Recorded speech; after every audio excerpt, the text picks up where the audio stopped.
To start, I was going to actually frame a little bit about the Jacques and Jacques initiative, but I don't know if Zach talked about it a little bit. Basically, it's a website where you can go to sign up. You take a short quiz, and it will give you a testing recommendation for how often you should be tested, and you sign up with your email address to get notifications every certain increment of time.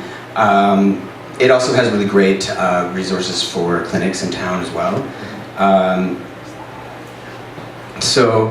I also was just recently, last weekend, at the Canadian Conference for HIV/AIDS Research presenting about Jacques and Jacques, a poster presentation there.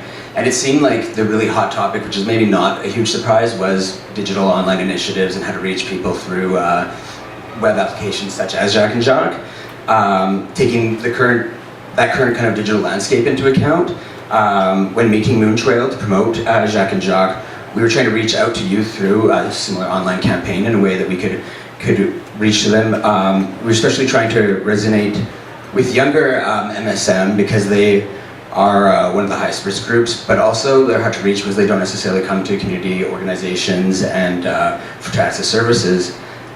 So when making the film, one of our primary objectives is that we wanted to make testing cool. We wanted youth to think that going in and testing was a cool thing to do, basically. And so we're hoping that also, because youth help set trends, that if we convince youth that it's cool, that would have a larger ripple effect as well, so that everyone would think it's cool.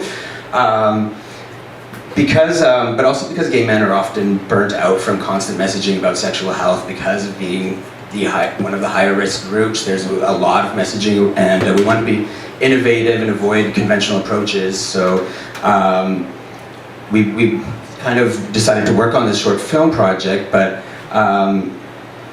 I guess also it comes a bit from my work with Crooked that Zach introduced before, but I feel like because gay sex is often shamed and stigmatized and framed as dangerous even, that we sort of recognize that gay men need platforms through which they can talk freely about sex, especially seeing as gay sex can also be approached rather superficially within the community through more commercial, mainstream representations and stuff. So we were looking to have more of a candid, forthright discussion about that. So I had some experience with my magazine, Crooked, with getting people to share intimate... Hold on one second.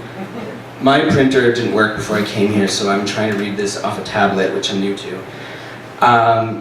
But yeah, my experience with getting people to share intimate confessions. My theory has always been that through sharing stories, it helps normalize queer experiences, and that around sex, that these experiences aren't normally discussed openly.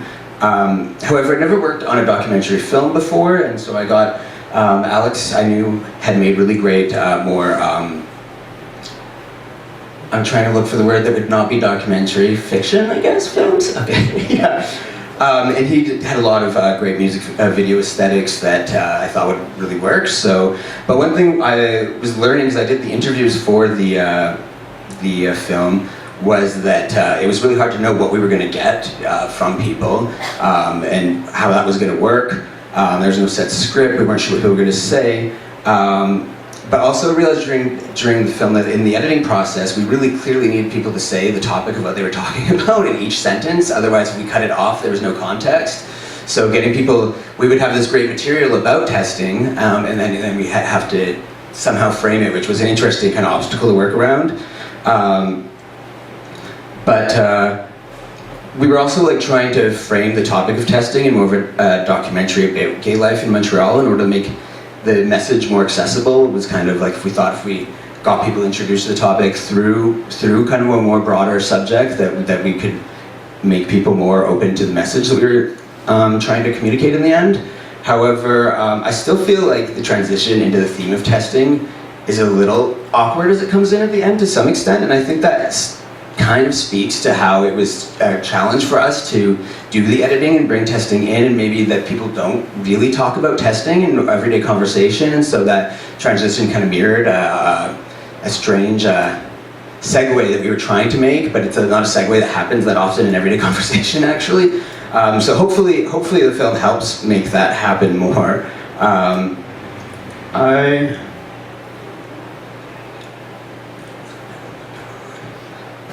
Okay, so although the film has screened at a few festivals, which we're really happy about, it's really great to watch it with you guys here today too.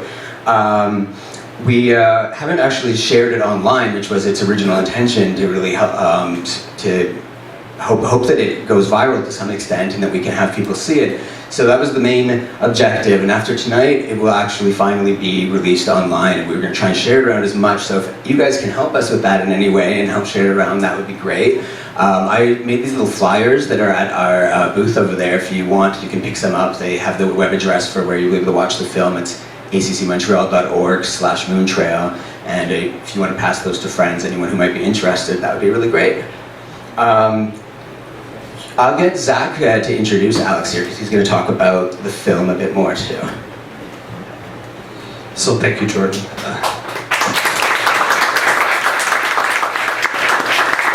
So Alex Grégoire was raised on the borders of Quebec and Ontario. He grew up in a Francophone suburb where he liked to take inspiration for his eerie and colorful shorts and music videos. He studied photography in Ottawa, and after 2 years hiatus battling Hodgkin's disease, he made his first professional short film with actress Anne-Marie Cadieux and moved to Montreal. He got attention from producers with his short film Moodland and his first music video Plus vite que ton corps for French singer Pierre Lapointe. He then started his own production company, AY Films, and now produces and directs lo-fi 90s retro videos. Thanks. Thank you. First, I'd like to thank ACCM and you, Jordan, for giving me the opportunity for making this documentary, which is my first documentary ever. It was a bit of a challenge because I didn't know. I was kind of scared of the subject first because it's something so serious, and I just wanted the message to be really clear, and that I wanted people to watch the film from beginning to the end. So that's why we went for that kind of aesthetic, which is also my signature. So yeah, we wanted to do something colorful, and I was kind of afraid of this subject also because I was diagnosed with cancer when I was 20, and since then I was kind of scared of everything that was health related. So, but this really helped me getting to know the community, getting to know a lot about testing, which I didn't know, and I learned a lot of things. And from the people we interviewed, I learned a lot of things too. So now I can, talk about it openly and tell my friend to get tested, because it's really important to protect yourself, but also protect everyone else. But you pretty much said everything that I wanted to say about the film. Do you have any idea of what else? Because that's about it. You happy with it? Oh yeah. This is weird because this is the first film that has that much success out of my whole YouTube channel, and I'm really proud of that because I think it represents Jordan and what our goal, but also me as a director and what I want to do. And this is actually the best piece of work I've done so far, and that I'm proud, and I'm glad people can watch it all over again. So, thank you.